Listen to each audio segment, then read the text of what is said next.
I was trying to remember. That's the melody you were teaching Melody. Oh, Melody. Yes. I wonder how she's doing with her. A go-go. Go. All But right. I'm not going to get into that because we got to go to chapter 22. Chapter 22. What are you reading? Oh, man.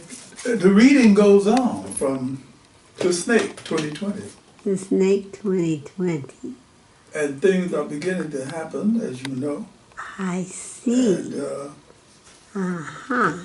right now, All right. Kojo is back home. He's settling into his routine, beginning to try to get things going. Yes. Let me take a sip here. Yes, yes. Please. Ah! Yeah, I know what you mean. You got to get off the plane, get back onto the old treadmill, huh? I guess you could say that. Well, got to get the work in, get the work out. Talk to you later. Okay, don't forget, Julia and myself, we want to hear about your trip to Africa. We'll get together. This is Kojo talking to his landlord. Okay. To his landlord, his apartment owner. Mm-hmm. Nice people. Too bad we don't have a whole world with Frederick and Julia Chan in it. Mm-hmm. The old treadmill, maybe it seems like that to him, but it's a new treadmill for me. My own treadmill. He is now crossed over into the other realm of being an independent filmmaker, entrepreneur. Yes. It's been a busy weekend putting a treatment outline together for this project, answering the phone on and off. Her Kuzwa problem with her family. Damn, she wants me to go with her to see them on Tuesday. Well, I guess I have to pay my dues like everybody else. Mm-hmm. Morning, Kojo. Up here for your daily dozen, huh? That's a good way to put it, Harry. They waved to him from the paved street that circled the park, and he waved back. The last thing I wanted to have him think is that I'm a homophobe. Mm-hmm. The yoga woman had wrapped herself around herself and gone into what seemed like a trance.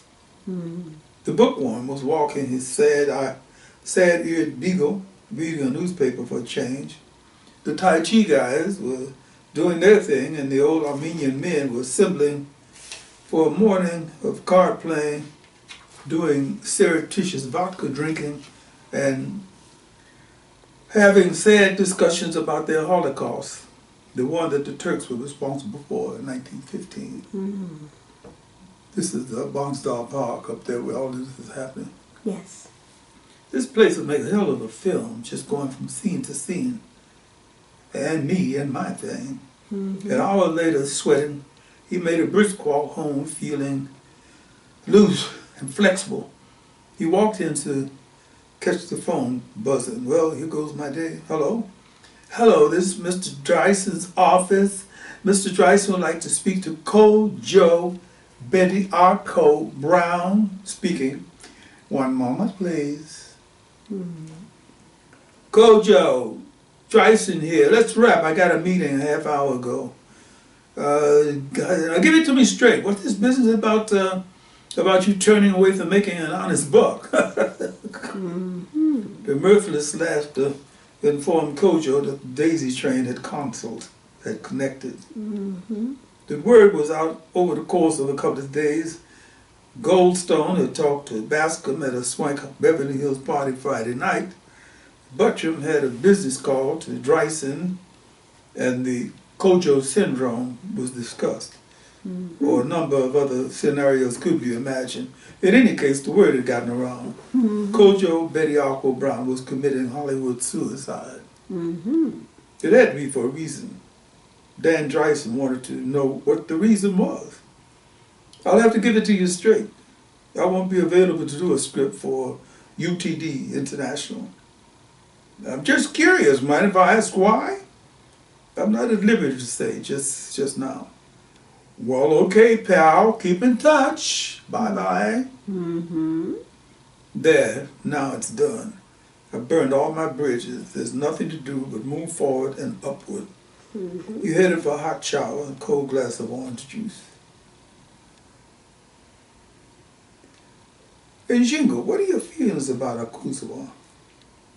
Mrs. Brown placed the book she was reading on her lap and removed her reading glasses. Mm-hmm. I like her. Mm-hmm. I like her. That's my gut feeling. Mm-hmm. She strikes me as being assertive, but not aggressive. She's obviously intelligent, being a writer and all. I feel that she's a good match for Kojo. Yeah, it looks like the boy really got lucky. Wonder why he never introduced her to us before now. You know how Kojo is.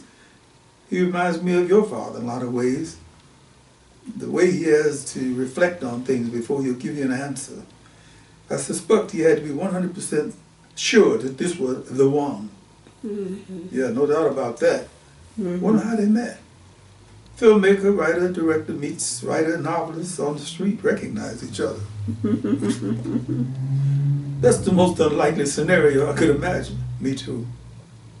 She shared smiles from the depths of their library reading chairs. You know, the thing that disturbs me the most is what she had to say the other night about her family not being spiritually supportive.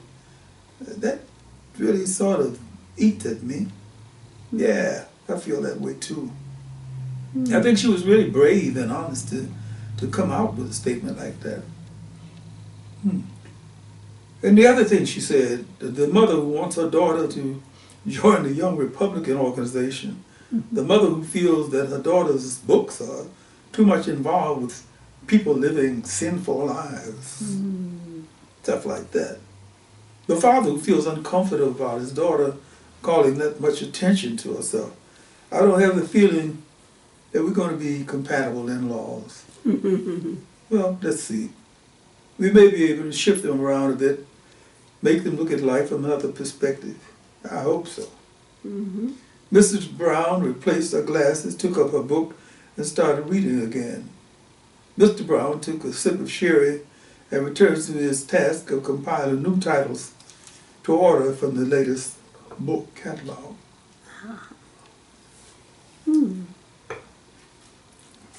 Tuesday morning, Kojo felt a healthy glow from his workout. This would be a great day to do a little picnic in Griffin Park. Mm-hmm. He frowned. Nah, damn, I'm committed to a lunch with my future in-laws.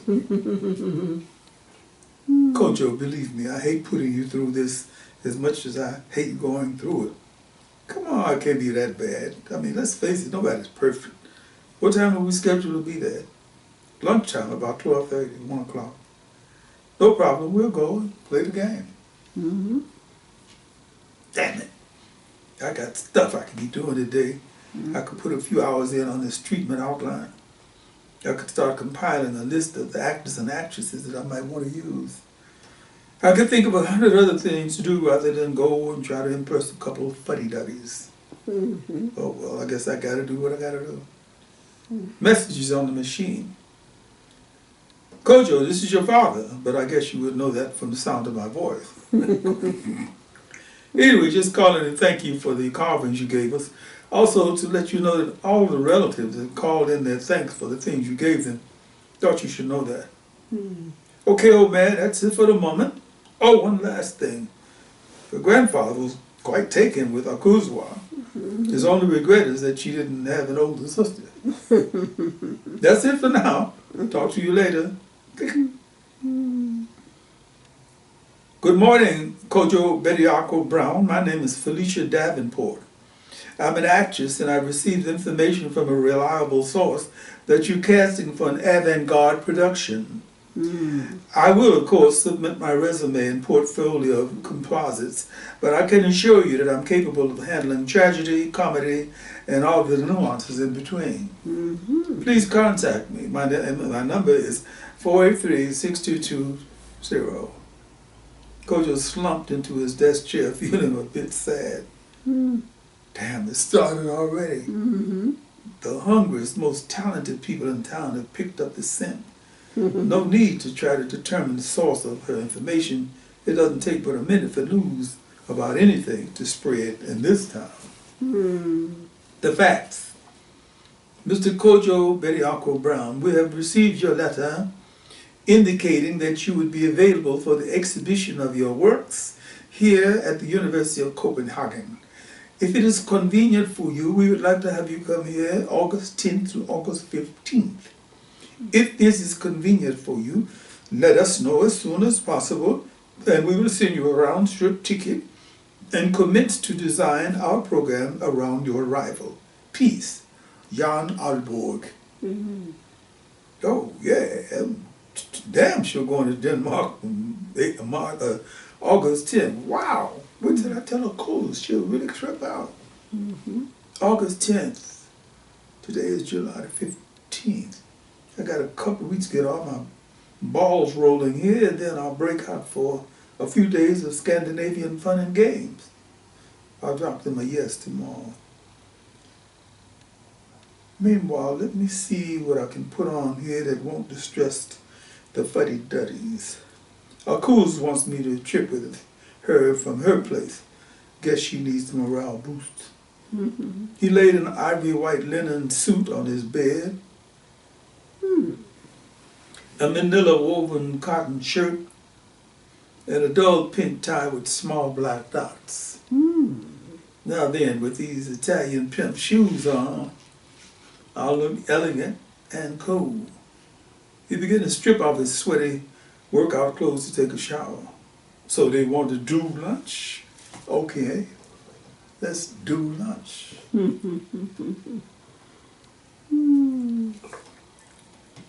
Akuzwa blinked involuntarily as she opened the front door and took in the picture of a man decked out in ivory white. The bright sunlight behind him seemed to halo his presence on her front porch. Well, should I come in, or do you just want me to stand here while you admire me? Please. Please. By all means, come in, come in. My goodness, what fashion magazine did you step out of? Nice, huh? I had the suit made a couple of years ago, right after I had picked up a little chain as the assistant director on that forgettable feature, the last one I did. My grandfather is the one responsible for me having it. He always was saying, a man needs to have a white suit in his closet. Akuzwa draped her arms around his neck and kissed him. Well, you can definitely say you got your white suit. You look good enough to eat. I thought you said we were going to go to your parents' house. She tweaked his nose. You're a naughty one, you know that? Kojo smiled, denying nothing. Sorry, baby, that line was just too juicy not to play on. I heard that. Give me a sec to freshen up my makeup and put on something white too. Maybe that'll shake him up to see two angels floating up behind the driveway. Kojo didn't feel intimidated by the prospect of dealing with his future in-laws. He felt vaguely pissed at the idea of being forced to cope with a couple of fuddy-duddies on a beautiful day. Dolores, the maid, escorted them through the house out onto the all-purpose terrace. Kojo carefully noted and cataloged the plastic-covered sofas, the fireplace that was never used, the sterility of the place. They must spend most of their time out back. He was beginning to feel a deeper sense of compassion toward Akuzwa than ever before. Mom, Dad, I'd like you to meet Kojo Bediako Brown, my husband-to-be. That's a spirit, girl. Rub their noses in it. Kojo, the director, did a freeze frame of Mr. and Mrs. Ferguson.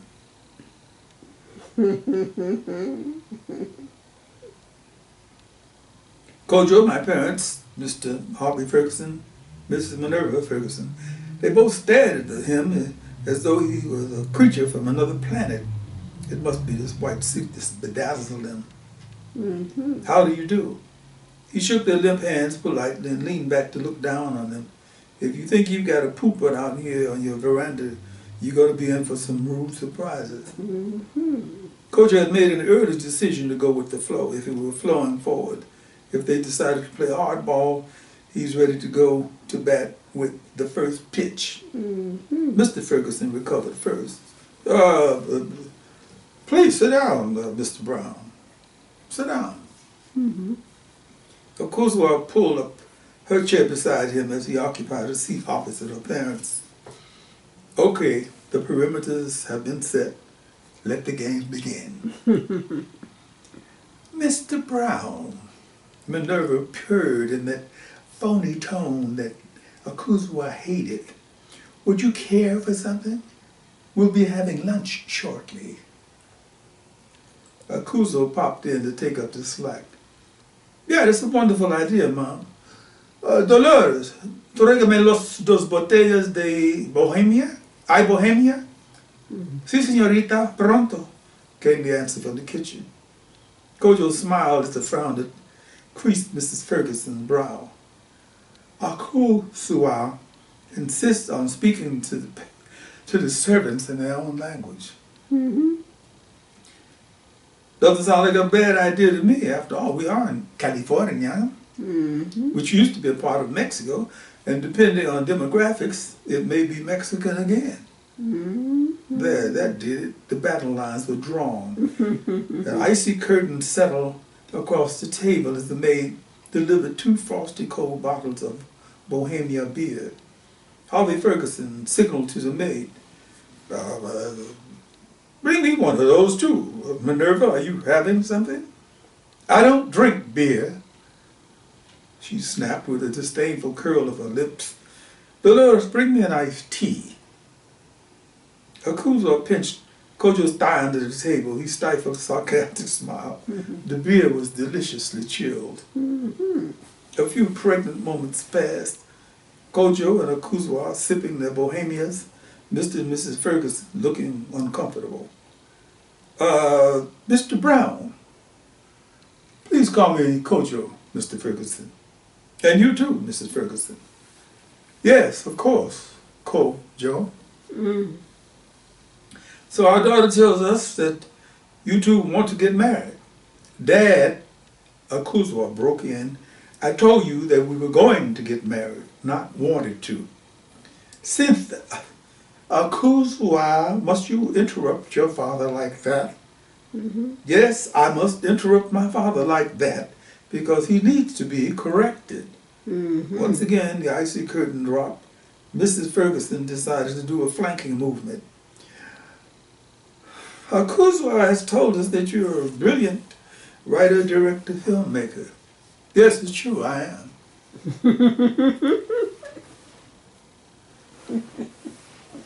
Kojo threw her head back and slugged half her beer down. My man, brother Kojo Bediako Brown. The sour expression that sucked Mrs.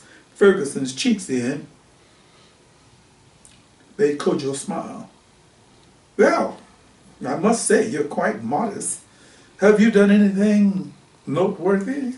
5 minutes later, he let them off the hook after a monotonic recitation of his credentials with his latest. I'll be going to Copenhagen, Denmark, August 10th. The university is giving a screening of my work for 5 days. Kojo beamed at him. Dolores, dos más, por favor? Sí, señorita. The Ferguson was beginning to slump a bit. Kojo and Kojo drank their beers nonchalantly. Kojo, I hope you don't think I'm being intrusive, but I'd like to know one thing. What's that, Mr. Ferguson? Why do you want to marry our daughter? Kojo hesitated for a split second on the verge of laughing. He decided to go straight in. Mr. Ferguson, Kojo is a treasure. She has brains. She knows how the world works. She's beautiful, and she's a luscious sister. What more could a man ask for? Mrs. Ferguson coughed into a napkin and was about to go on a tirade when the maid interrupted. Lunch, she's ready. Tamales, enchiladas, refried beans, salad, and more Bohemias later. Kojo, I'm sure you come from a good family. The best. He snapped. Your time for bullshit was totally over. Yes, of course. I was about to say in good families, the business of marriage is taken quite seriously. Oh, Mom, please give us a break. No, go on, Mrs. Ferguson. It seems to me that a suitable period of time should have been set aside for an engagement. Mrs. Ferguson, I can assure you we have been firmly engaged for the past 2 years. He gave Akuzwa a sly, salacious wink. But we weren't informed. Where's the ring?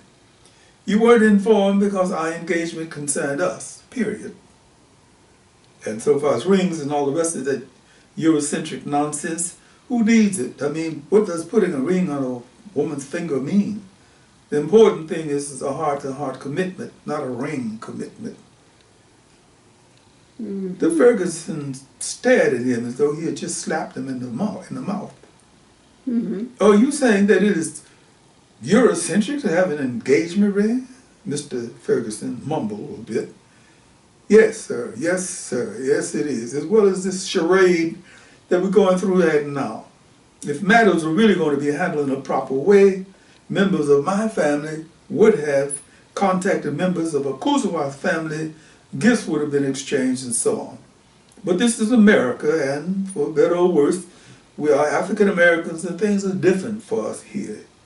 Akuzwa has accepted my proposal and we're going to be married. There really is no need for us to sit out here on such a lovely day seeking to antagonize each other over a done deal. Mm-hmm. Akuzwa noticed an odd gleam creeping into her mother's eyes. She likes him. She likes him. He has a backbone. Well, I must say, Kojo, you do give the appearance of knowing what you're about. Yes, Mrs. Ferguson, I do know what I'm about. Well, fine, I'm glad to hear that. It really puts my mind at ease to know that we can give our approval for your marriage to Akuzwa without reservations. Mr. Ferguson did a double take. What? Akuzwa laughed aloud, unable to contain herself. Kojo smiled slyly at the old lady. You old fox, you. Mrs. Ferguson, I can't begin to tell you how happy it makes both of us to know that you and Mr. Ferguson approve of what we're doing. Mm-hmm. Mr. Ferguson looked slightly bewildered. Mm-hmm. Now then, have you set a date? No, Mom, not yet. Don't worry, Mrs. Ferguson, you'll be the first to know what we're going to do and when we're going to do it. Well, that takes a load off my mind. Mm-hmm. How do you say bring more beer? Más cervezas, por favor. Dolores, más cervezas, por favor. Si, senora, the maid answered, giggling. A half hour later, after the cheek-to-cheek kisses and half-hearted handshakes, Kojo and Akuzwa drove off trying to maintain straight faces. They both exploded with laughter at the first intersection. Kojo, did you see the flip-flop that lady did? Your mother's a very clever woman. If you can't beat them, join them. Akuzwa shook her head with wonder. Well, I'll be damned.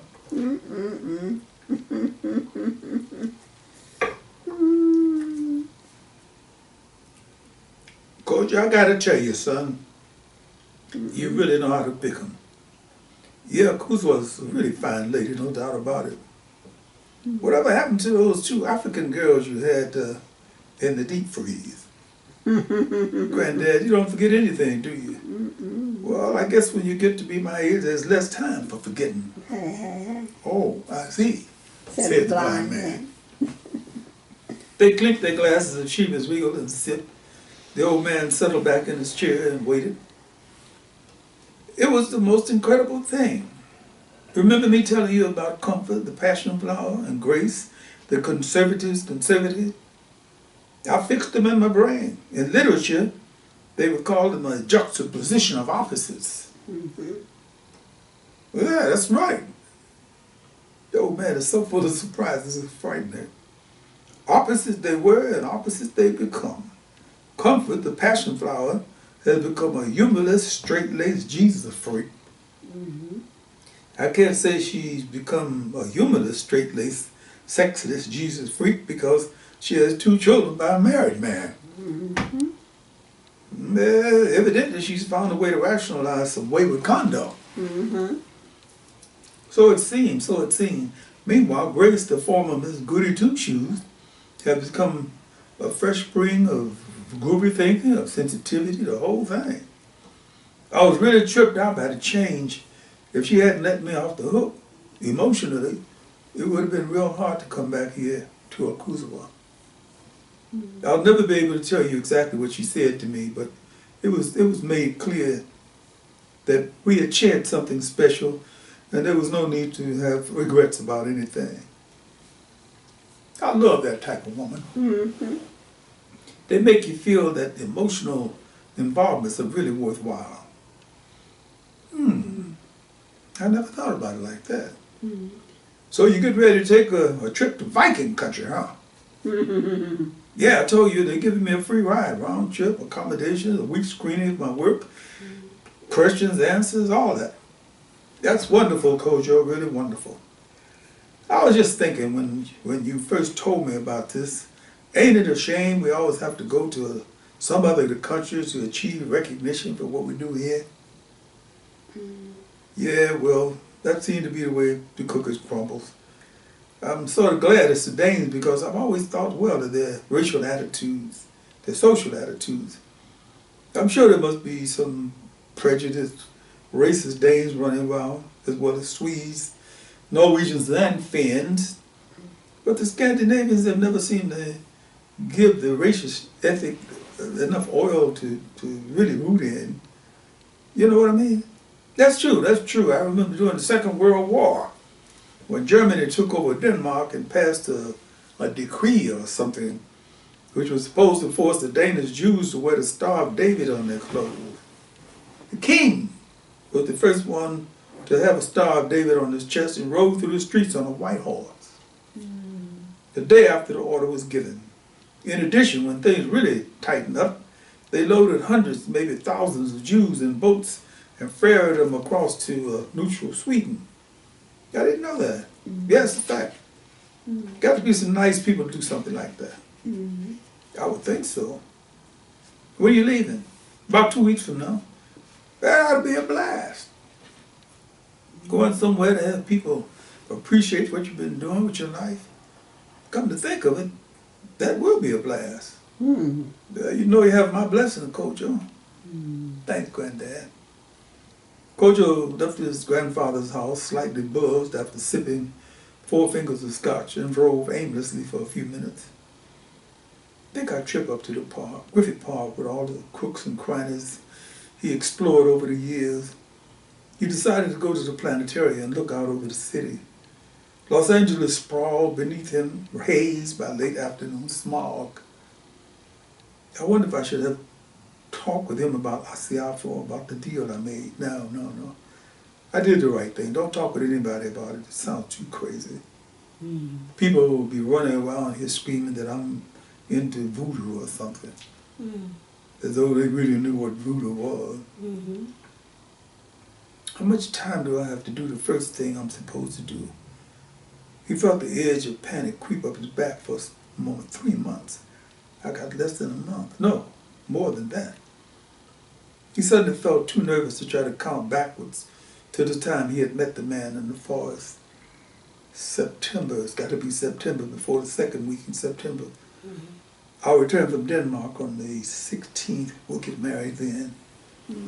What if she wants to wait till spring or something? No, we'll have to do it in September. Kojo started to turn away from looking at the hazy smog, but was drawn back to stare at a collection of clouds that seemed to form the face of Asiafo, the wizard. Well, I'll be damned. Kojo hurriedly adjusted his earphones to catch the opening music of Citizen Kane. Citizen Kane. I'm going to write somebody a letter of appreciation. Citizen Kane, one of Orson Welles' best. The larger-than-life story of William Randolph Hearst, a mogul who really know how to be a mogul he and his ex-Andrew. Kojo soaked in the story for 90 minutes, checking out for its time. Orson Welles' radical use of light shadows plays within the play. Unusual camera angles, serious acting. You felt drained at the conclusion of the film. Yeah, now, that was a film. Care for a cocktail or a glass of wine, sir? An orange juice would be fine. He stared out at the clouds surrounding the plane. Europe, Denmark. Never thought about going to Europe. Just goes to show you how little control you have over your own destiny. He reached down into his briefcase and pulled out a letter from Grace Vivian Holivor. He glanced at the strong but spidery lines of her handwriting and refolded the letter. A beautiful sister by anybody's standard. Yes, of course I miss you, Kojo, but that's normal. I don't miss any of what we shared because I wear the memory of those moments like a glove. How long can we keep this up? I'll write her, she'll write me. We'll tell each other the honest truth, and one day soon, for me, it'll be as soon as Akuzwa and I are married, we'll have to cancel letters. He stared out of the window. Life is a real motherfucker at times. Kojo, I think this thing in your honor in Denmark is a very good sign. You know what I mean? I hope it's a very good sign. Akuzwa had almost squeezed him to death at the airport. Think about it.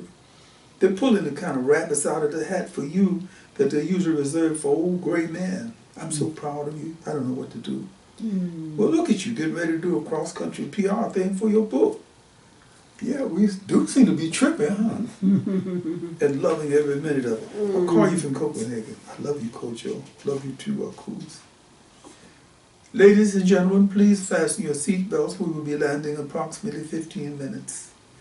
Kojo looked down at neatly squared fields and farmhouses that they lowered the flap for landing. He was impressed by the courtesy and efficiency of airport people. No fuss, no problems. Come on in. It wasn't difficult to spot his reception committee either. They were holding up a large, well-designed sign, a banner actually. Mr. Kojo Bediako Brown, welcome to Denmark, University of Copenhagen. You must be Mr. Alborg, and you are Mr. Brown.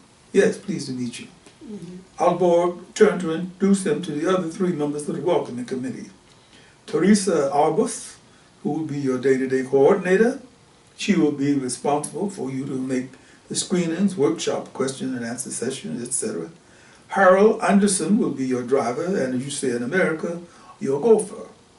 They shared a laugh. And finally, Fred Hallesinger, who will help you arrange a social schedule. Now, I'm going to stop there because there's so many more chapters to go. Oh, the name of that chapter? That's chapter 23. I'm sorry, chapter 22. And the next chapter is chapter 23. All right. Should I read it? Well, it depends on how you feel. It all depends on how you feel. I feel fine. I'm happy as in Denmark. Well, let me take you to Denmark then. All right, then. Thank you. This is chapter 23 of... Yes, please. It goes. Say 22. Fred Hellsinger, a large, ruddy young man with a flaming beard, gave Kojo a broad wink. He scanned them quickly, completely. A young set. The oldest couldn't have been older than 30. Alborg was already a professorial type with black horn rims and a mop of uncombed hair. Teresa Arbus took his breath away. She was almost a duplication of Ingrid Bergman with raven-colored hair. Wow. And I thought all Scandinavians were blonde. Harold Anderson gently tugged his bags from his hand as they strolled from the terminal. By the time they reached the exit, they were chatting as though they'd known each other for years. He was given an apartment near the university campus. We hope you don't mind. The apartment belongs to Professor Stein, the head of our philosophy department, who's currently lecturing in Switzerland. We had thought to place you with one of our faculty families, but I vetoed the suggestion, Teresa Albus slipped in coldly. because it would have meant that you would not have a moment to yourself. The professor would be asking questions all the time, the children would be all over you, and the wife would be stuffing you with Danish pastries. They laughed. Kojo took note of how easy they related to him. There was none of the usual American white, black reserve. Maybe it's because we don't share the same horrible history. The Danes did have colonies. Like Greenland, like the Virgin Islands. I must honestly say I'm grateful you made these arrangements. It is good to have time alone. Teresa Albus pushed her chin in the air as though to say, see, I told you I was right. Alborg studied his watch as though he were checking a compass. It is now 2 o'clock. We have placed a few provisions for you in the fridge, but we would like to come in for you to take dinner at, say, 5 o'clock. Sounds good. Sounds fine. That'll give me time to unpack and shower. Good. Teresa and Harold will collect you at 5, and I have no doubt that Fred will find ways and means to help you occupy your evening. Once again, the ruddy-faced man winked at Kojo. What's that mean? Thank you. One question, yes. When do I go to work? When do you go? I understand. We have scheduled the first screening of 2 of your short films, Good Times and Mambo Baby, for 10 a.m. You will find a complete schedule of the program on the desk there. We thank you very much for coming, Mr. Brown. Please call me Kojo, and the pleasure is all mine. They marched out like a small army unit. So orderly, so precise. Maybe that's the northern way. Kojo wandered around the spacious apartment for a few minutes. Books, books, books. A few provisions in the fridge. He opened the door to stare at a ham, sausages, fish, eggs, cheese, milk, orange juice, fruit, pastries, champagne. Oh my God. He closed the refrigerator door with a smile on his face. These people really know how to treat a brother. 10 a.m. Lights, camera, action. Kojo looked over both shoulders at the tiers of people in the auditorium. There must be at least 1,000 people in here. Teresa, are all of these people film students? No. There are many from related disciplines, philosophy, art, theater, the humanities in general. Kojo leaned back in his seat. Related disciplines? I could just see the looks on the faces of people like Sheila Buttram, Dan Dreisen, Frank Goldstone, Charlie Baskin, and all the rest. They think money is the related discipline of the films. Yes. It had been a full night. After a smorgasbord, the 5-yard-long table loaded with food at a swank restaurant, Fred Hilsinger and Teresa Arbus had given him a taste of Copenhagen's nightlife, a taste of Tivoli Gardens. One could spend days in this place. I know, I often did when I was younger. The Club 6. 6 different styles of music on 6 different levels. Jazz at the top, blues at the bottom. Country and western, Latin, authentic Danish, and avant-garde mishmash in between. Now that's what I call having something for everybody. Fred was obviously a good timer, and after a couple aquavits, Teresa Arbus revealed a dry wit. As you can see, we Danes are the Italians of the North, or perhaps the Italians are the Danes of the South. They're taking him to a few hot spots and a few low spots. Don't worry, there's much more in the days and nights ahead. The lights were dimmed in the first film. A 10-minute short from his USC film days was off and running. Good Times was a wide-rimmed satire on a Norman Lear-produced television program of the same name. Kojo had written a series of catastrophes into the piece, and in the middle of each catastrophe, the family hymned into the bell of life in the Chicago projects rejoices at the latest layer of misery heaped on them. The ending finds them rejoicing because there's no hope. The underlying sentiment is bitterness. Mambo Daddy, Mambo Baby, traced the life of an Afro-Cuban dancer who finds himself working as a messenger in New York City.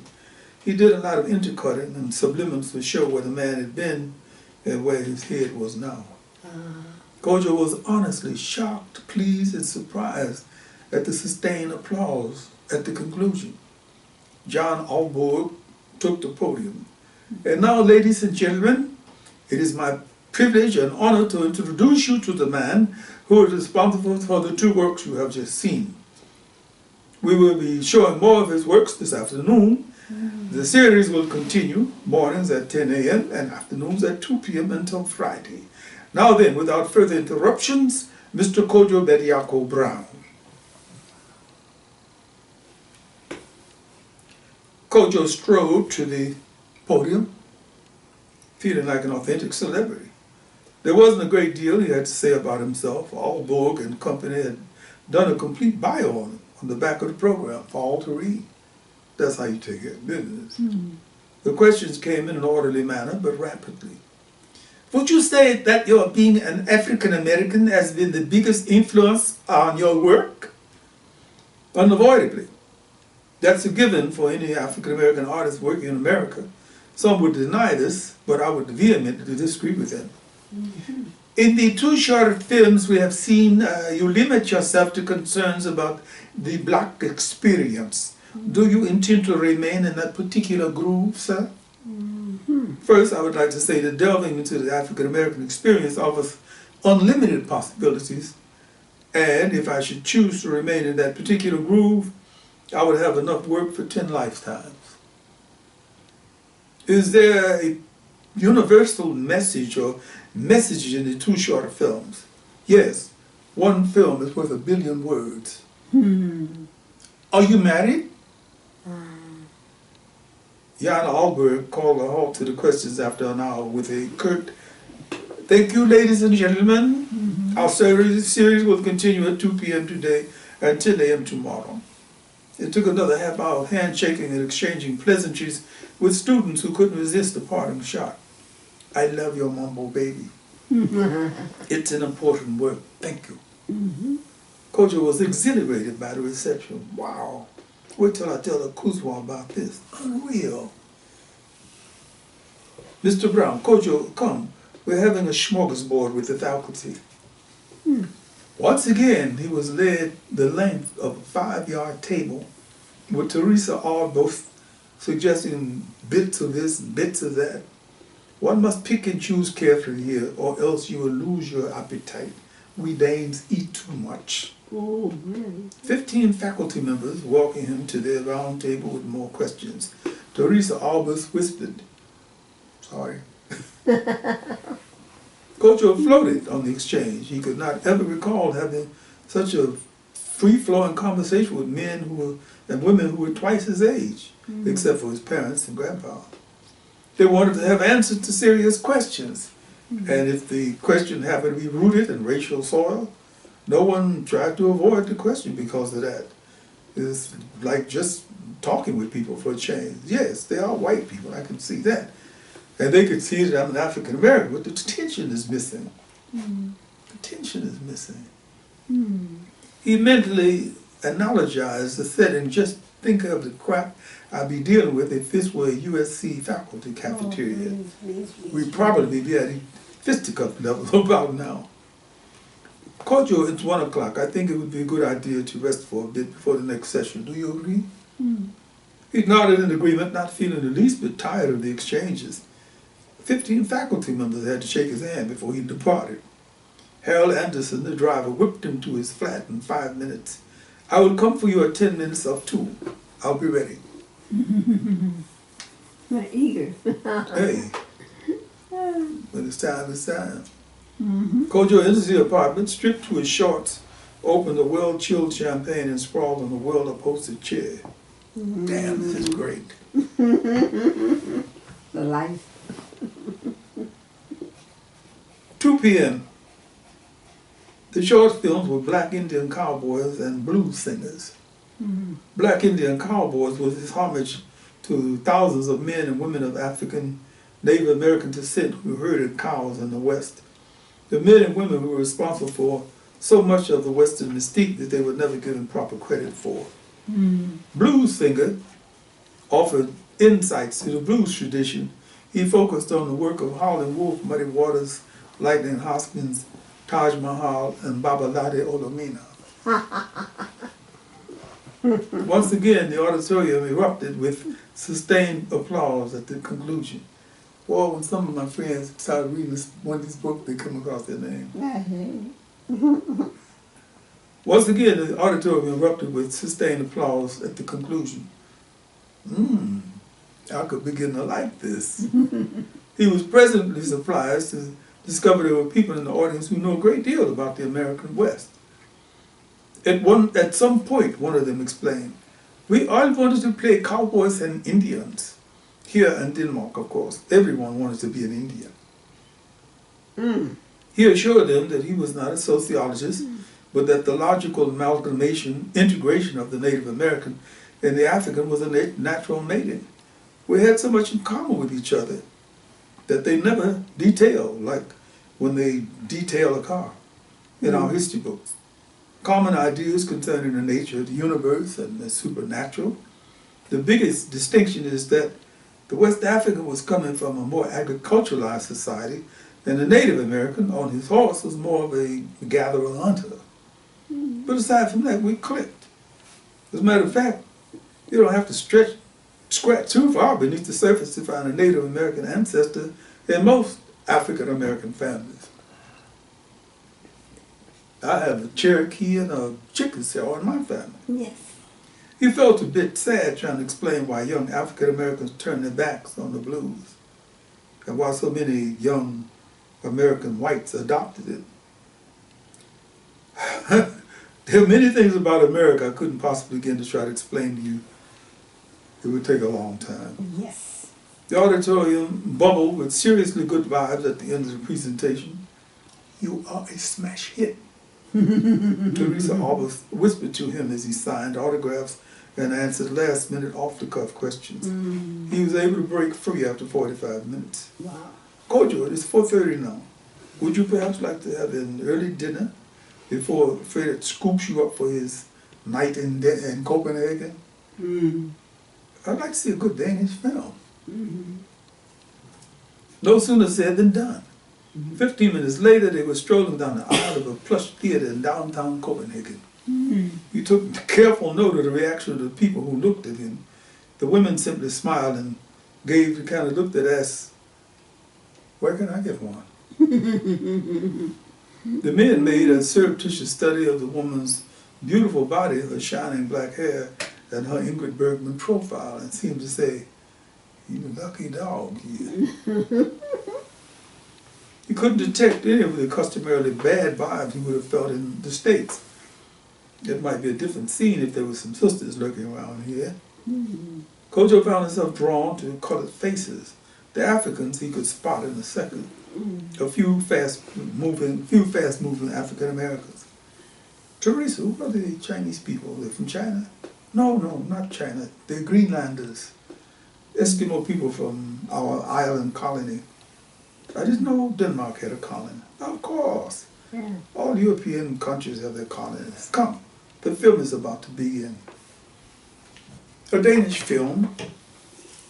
3 men and 6 women in the forest searching for the true nature of meaning.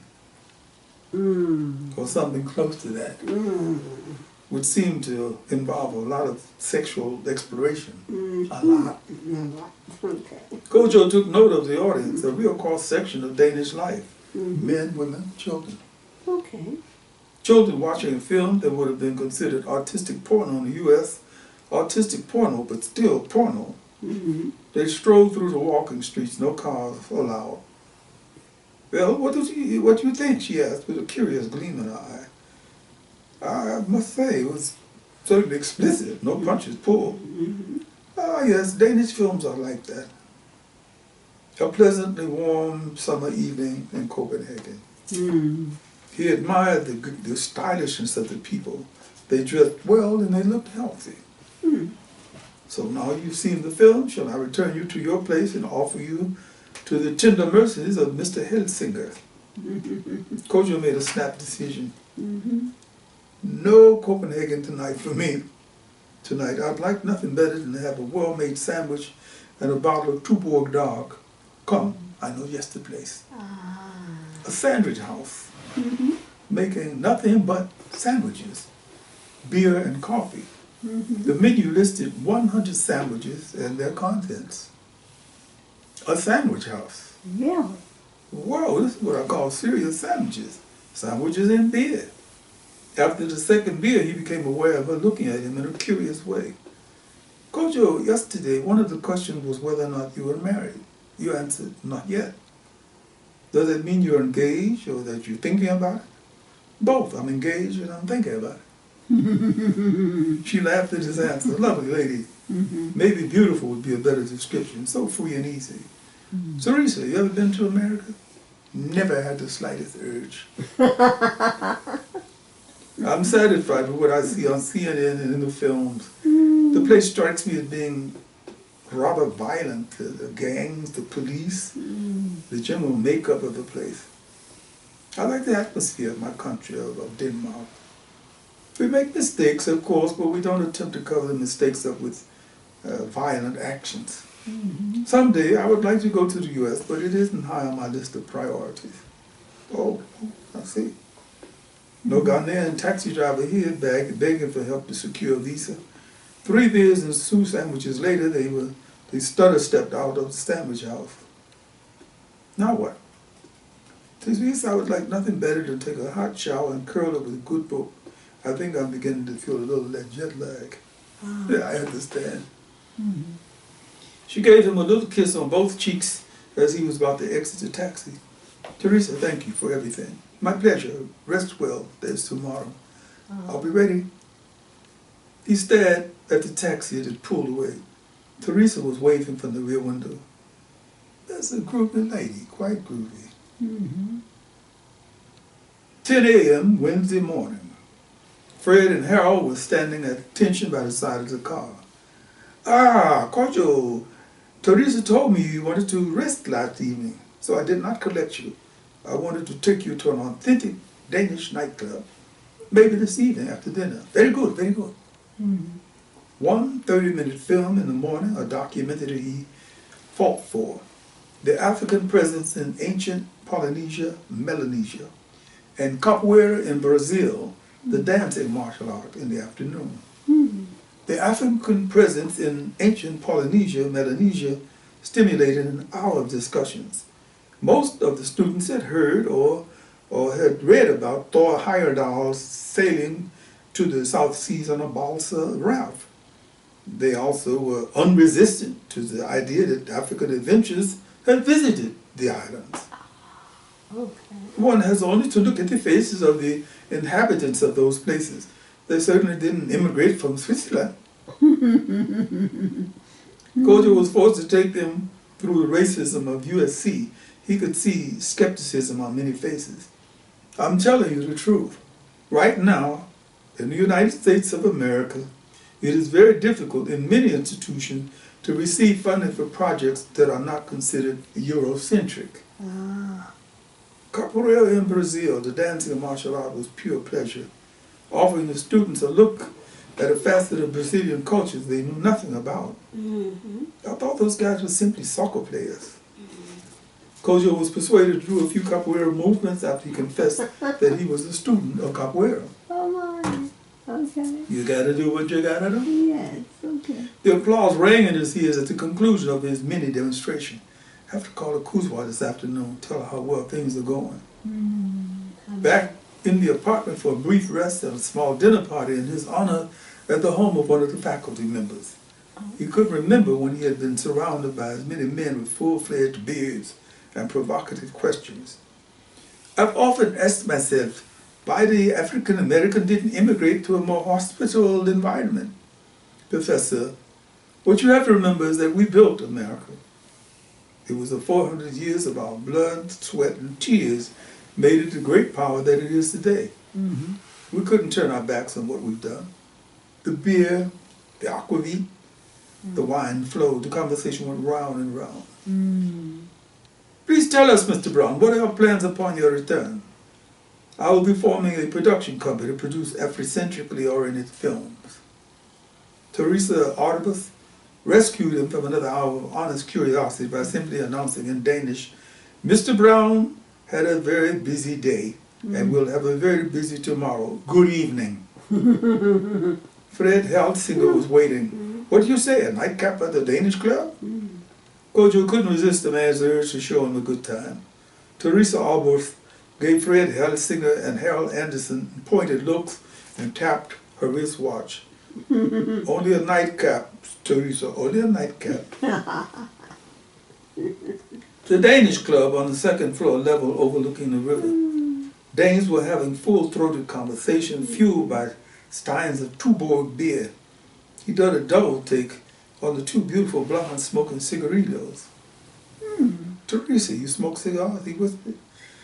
Oh, I don't smoke anything. It's a stupid habit, sucking smoke into your body.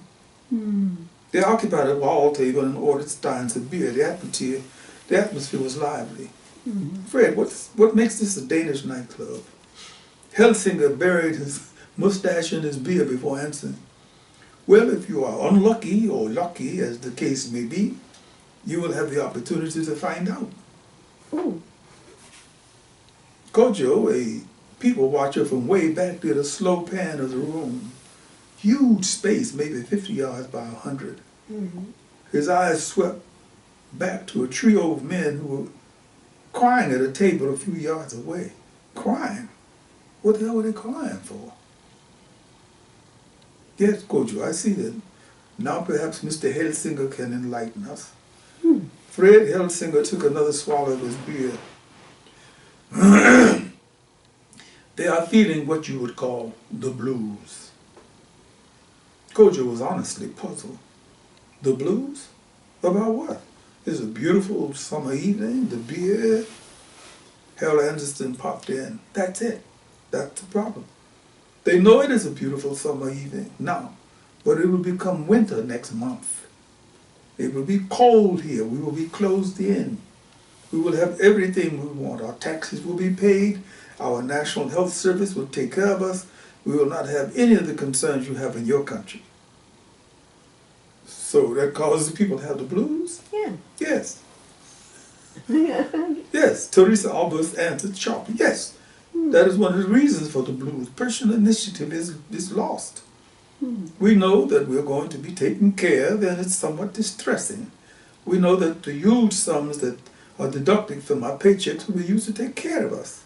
Kojo, my friend, you look quite puzzled. Think of it. Think of what it would be like to have the government treat you like a baby all your life. I can think of some people in America who would like nothing better than that. So they think. A half an hour later, Kojo signaled that it was time for him to call it a night.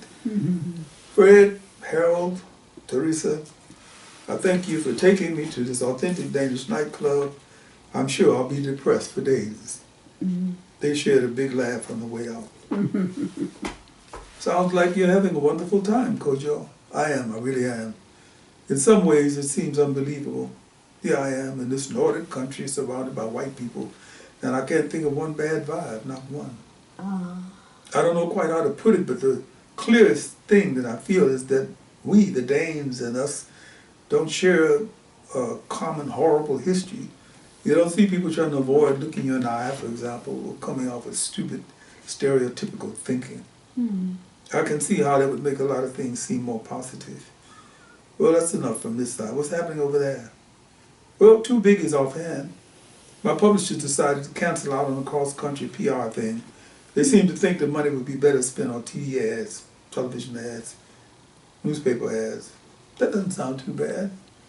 Matter of fact, I like that idea. Keep me away from other folks' germs. Now what's the other thing? My mother has been running all over town telling people about this incredible young man she found for her daughter. Oh my. Your mother is a politician, no doubt about it. And that's the end of chapter 23. I thank you so much. Thank you. I thank you so much. I Thank you. Thank you. I enjoyed that, Odie. I thank you. It's getting right along. I'm saving Asiafo for When he pops up. that's it. Exactly. He knows when to show up. He knows when you least suspect He knows when he's supposed to show up. Right. You know, if you, I found, I think most of us know that. If you try to push things because you want them to happen, and they're not in tune with the flow of things, Right. it seems like you're just trying to jam the scene together. Right. So I'm allowing it to happen, as you say. Let's go. Thank you. Yeah. I enjoyed the reading of chapters 22 and 23. That's right. The Snake 2020. This book's right here. The Snake 2020, yes indeed. With the cover by Cedric Adams on the front. And me, the little Yes. passport size photo by Zola Salena-Hawkins on the back. Right, thank you very And a much. nice little blurb telling you what it's about. Yes. Well, the book can be purchased on Amazon, Barnes & Noble, or your local bookstore. Don't go right now, it's kind of late. Right, your local bookstore. Go in and say, I want a book by Odie, O-D-I-E, Hawkins, H-A-W-K-I-N-S. Website is www.odiehawkins.com, and you're also on Amazon's authors page, or Google Odie Hawkins to see the many YouTube or Facebook videos. Thank you very much. That was a superb reading. You took me I stumbled there. a few times, but You still took us there. okay. All right. Then. Until next time. Tomorrow night. Tomorrow night. Tomorrow night. I mean, you know, I say. any night is a good night This moment in time. for this moment in time. Yes, and if you enjoyed this moment in time, please subscribe to our channel. Bye. Hey, hey.